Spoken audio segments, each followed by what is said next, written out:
I am so excited to announce that iDriveAClassic is now sponsored by Adrian Flux, one of the UK's leading classic car insurers.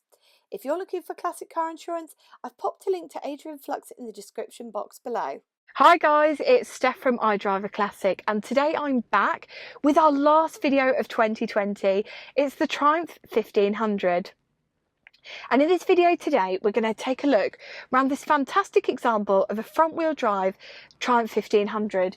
It's the car that was once dubbed "Who Could Ask for Anything More" car, and we're going to find out, could you actually ask for more?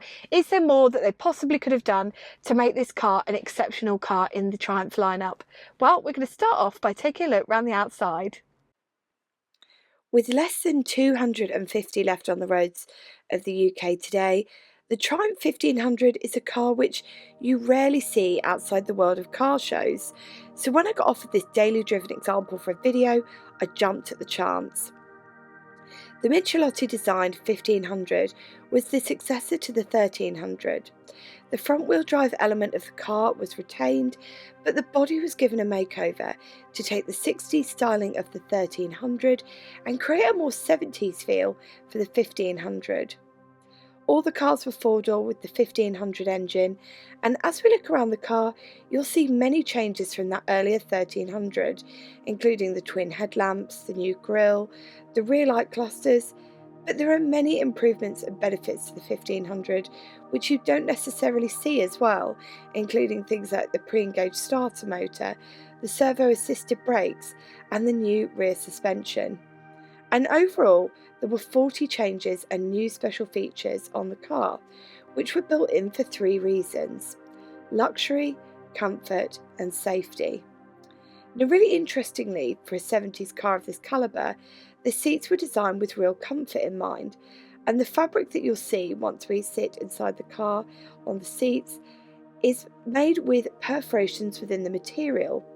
And this was done, or said to be done, to keep the driver and the passengers cool on even the hottest of days. But I'm going to assume, because I'm filming this in December, so I can't get the experience now, that like most vinyl seating of this era, all it needs is one sunny day, a long spell in a car park, and you'll be peeling yourself off that seat like a stamp off a postcard, except with more burnt legs involved. The driver's seat was so adjustable, so it was adjustable as well, and it offered a combination of 81 positions, and with the steering column also adjustable, it gives the driver, and in fact every driver, the tailored motoring experience. And essentially, as you'll see throughout this video, the car, and in my opinion, the car is so much more than a car. It's a properly wonderful motoring experience in a way that you just don't seem to get with cars anymore. Now, it wasn't all of that they considered. They also considered the dreaded R word, which, as we all know, is rust.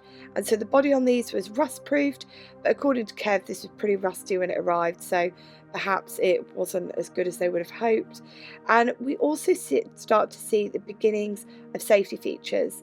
So you've got the Zebra Zone toughened safety glass windscreen, the forward hinge doors fitted with anti-burst door locks, toughened safety glass side windows, and adding comfort and safety, pivoting anti-draft side vents. So it's really interesting how it feels like the 1300, which is a beautiful car, has really been brought on miles, in fact, with this lovely 1500.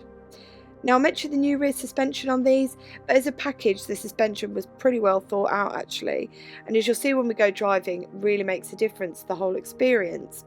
So at the front you've got independent suspension with coil springs and telescopic hydraulic damper units operating at upper wishbones, and at the rear we're working with a 4-link system with lower links carrying combined coil springs and telescopic dampers.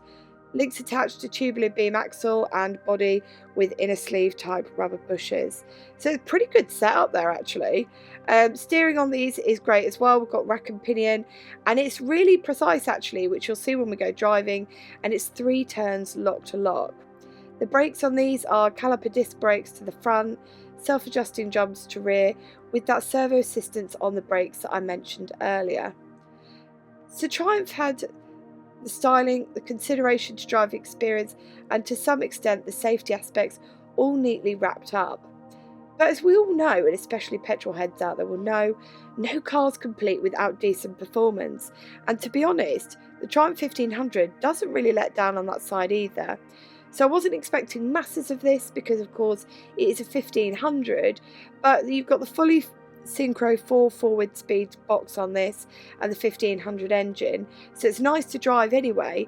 But if you're going up through the gears, you're going to be hitting 0 to 60 in around 18 seconds with a maximum speed of around 87 miles per hour. So that might seem really tame today, but in the era of release, that was a pretty respectable set of figures.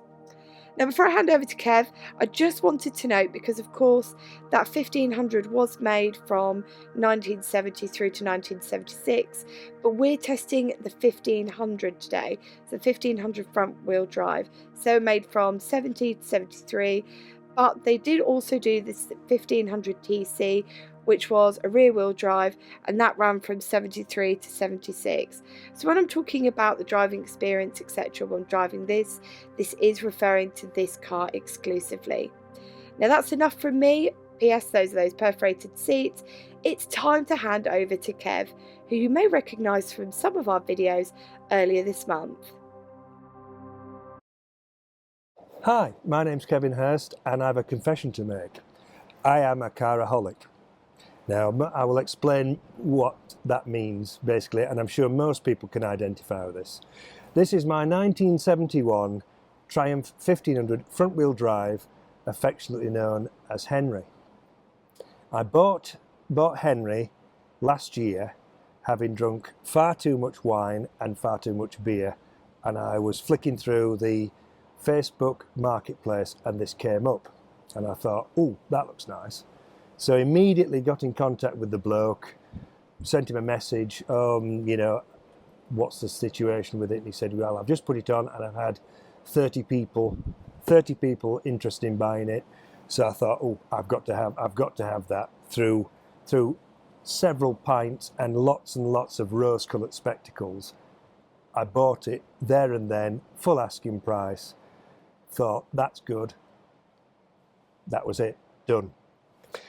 I then borrowed a recovery truck, drove all the way to Lincoln to pick the car up.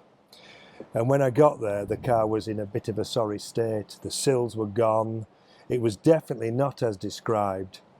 There was bits of the clutch missing, etc., etc. The car was basically worth half what I paid for it, but unfortunately I paid for it up front. My own fault, being a caraholic. So basically the car was scrapped in 1991 and then taken to the Lincoln Transport Museum, where it stayed as a bit of a project for the students to work on. They'd done various bits and pieces, a lot of it lost a load of bits, etc., etc. It was a complete and utter wreck. But with determination, I bought it back, parked it up for about 3 or 4 months, tried to get it going, couldn't get it going, and then lockdown happened, so I was clearly had a bit more time on my hands, so I dragged the car out, eventually got it going. The engine ran smoothly, which was quite nice. Got some replacement bits for the clutch, which was quite difficult to get hold of via enthusiasts, and a firm called I've forgotten. It's me age. Mev Spares, I think it was. They helped me out with quite a few spares. So basically, got the car going, got the clutch back together again. The car then discovered that the gearbox was gone, which is probably why the car was scrapped in the first place. I managed to get another gearbox, so engine out again. Did put the gearbox in. The gearbox was okay. I then replaced the sills. The front wings were very good, which are quite rare because they're steel and they're in good condition. Resprayed the car, put it back together again. Did all the brakes, etc. Ran it, and it ran really well. Quite impressed with it. And then the big ends went on the engine. So of course, engine out again. And I managed to find an engine and a gearbox from eBay for £50. So I put that in the car, and that was absolutely spot on. The thing that was very hard to get hold of was the starter motor, because the starter motor works the wrong way. And it's unique to this car and some sort of power boat, because the ring gear is on the front of the engine. But basically, I've got it, absolutely love it. Through determination, every time I drive this car, it puts a smile on my face, and hopefully I expect to do a bit of filming with it, subject to the end of COVID restrictions. Thank you very much. Now I wanted to talk to you about what we've got inside, because this was designed, and when it was designed, Triumph went out and said they were fastidious with the detail. So I wanted to show you what we've got, because if they're so proud of it, surely it must be one of the best layouts ever. So over to our left, we've got the walnut veneer glove box, and inside here, as you can see, got a few bits that Kev's hidden away, including an old school driving licence there and a little old-fashioned tin. Now coming into the middle, we have got our heater control pad. Now this is all very good, and when we go for a drive, I'm going to talk to you about this, because the heater in this is amazing. So the heater in the centre of here goes from screen down to screen in car, on and off, but it has 2 speeds. And then as well, you can pick your temperature running through from hot to warm and through to cold there as well. And do you know what? I'm going to put my hand on my heart and say this is the best heater in any 70s car I've ever been in. We had to turn it off halfway through the test. It was boiling, and it's December. So coming down, you've got the cigarette lighter there, and that's the original as well. So that's just a really nice detail. I love originality like that. And then over to our right there, we've got the choke. And then coming in front of us, this is where we start to see some of that fastidious detailing that Triumph talked about. Now the bits in front of us as the driver were said to be at fingertips reach for instant obedience. That was what the marketing said. And do you know what? They're not wrong. Everything is very easily accessible. So we've got a few bits in front of us there. We've got 3 dials. And what I love about old cars is the simplicity. But this is being designed with simplicity, but also with plenty of mod cons for you to get your teeth into. So in the centre there, we've got the 8 light dial control, and on it we've got various different bits and pieces. So as you can see there, I'm just going to show you some of those warning lights that come up. But don't you think that's incredible? Just, I love that layout of that, and it's all decked out. There's so much gratuitous chrome on this car. And to the left of that, you've got your speedo with your mileometer on. And then over to the right, you've got a dial which has been split into 3. So you've got a temperature gauge, amp meter, and you've got your fuel gauge there as well. And that's pretty much where it all ends. So I feel like it's got that real charm of 60s and 70s simplicity in this dash, but also you've got plenty of extra bits and pieces. Things like that fuel warning light, I certainly could do with that. I'm forever running out. And then just other little bits and pieces like the light warning, the choke. It may seem really simple today in 2020 cars, but back then these were details that made buyers go, wow, because there was something that really nothing else compared to in terms of the lineup. So really nice little layout there. Do you know what? I'm falling in love with this car. I love BL stuff from this era. And I'm going to talk to you about this later in the video as well, but I hope you agree with me that even in today, so if you think about it, this car is what, 50 years old? Well, coming up to 50. It's like 50 odd years old, and it still looks so fresh. It's still such a nice car. And I think BL gets such a bad rap for producing cars which are bad quality. And I really wouldn't say that's the case on this one at all. Now I want to get it started up for you to have a listen to. So remember, of course, as the name would suggest, we have got that 1500 engine under the bonnet. Again, as I talked about in the voiceover, that was a continuation on from the 1300. But of course, with the 1500, you get a little bit more gusto. So I'm going to start her up so you can hear how she sounds.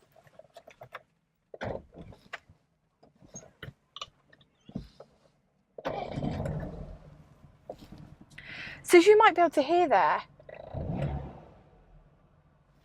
she's really quiet. And again, that wasn't something I was expecting. I thought it was going to be quite noisy in here, because when I took out, I think it was Toledo last year, that was quite noisy inside. And I kind of had that same expectation for this, but no, really quiet. Even when I rev it, listen. Really quiet. So I wanted to show you what she sounds like from the back as well. So I'll take you to the back.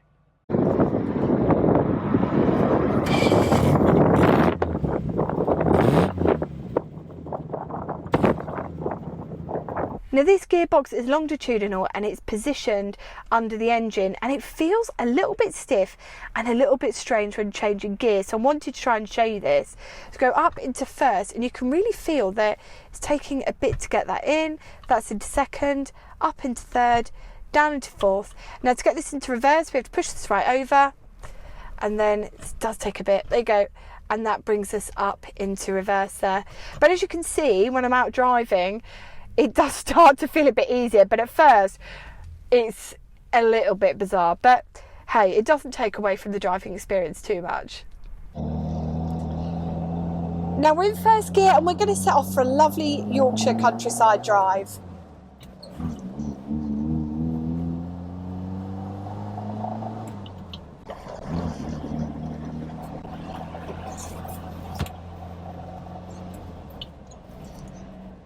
And we're very quickly up into top gear, which is fourth gear there. Now, as we come round these country lanes, you'll probably notice as you watch the video that the steering is very responsive. And in fact, it is only 3 turns of the wheel, lock to lock. But as well as that, it is supposed to be quite light. Now, you don't get a true appreciation until you're trying to manoeuvre into a parking space that actually it is quite heavy. Now, one of the reasons, of course, with it being quite heavy will, of course, be that it is on radial tyres. It will make a massive difference from those cross plies, which is what it would have been originally sold on.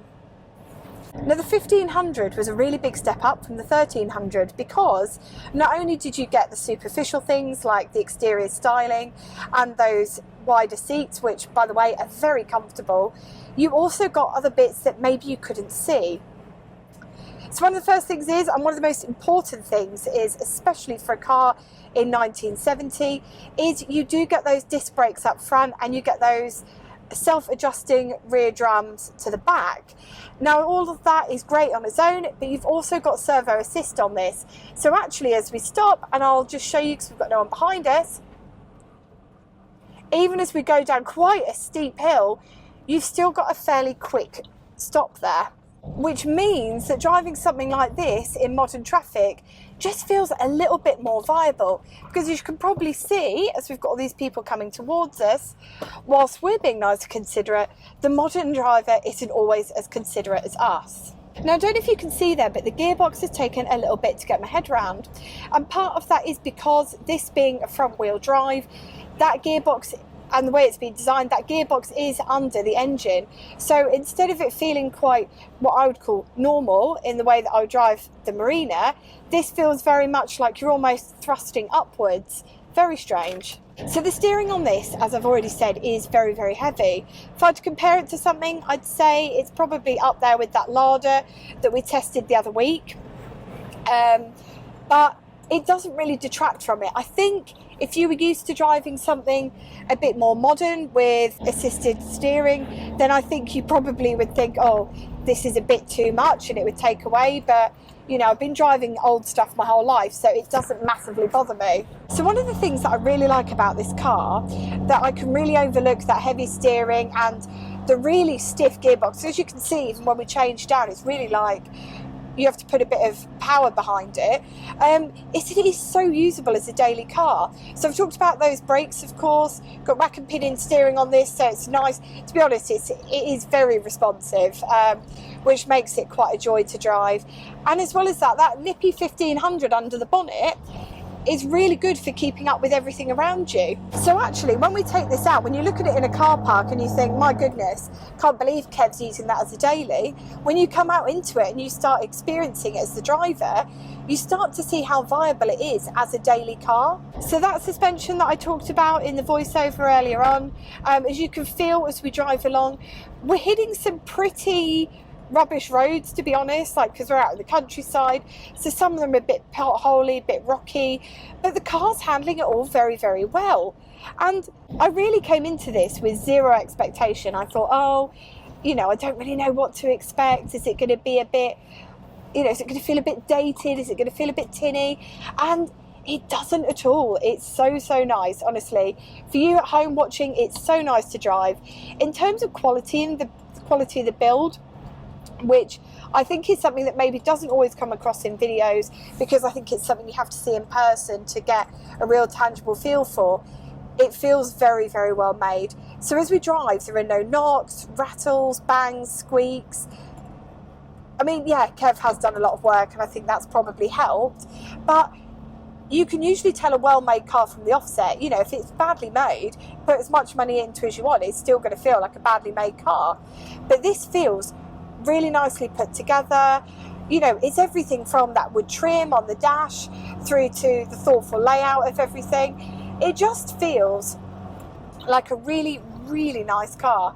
But of course, it wasn't aimed at that budget market. So, you know, it shouldn't feel budget, it shouldn't feel put together. But I wanted to say that because I think there's so many people that see a British Leyland badge on something and immediately disregard it as a pile of rubbish.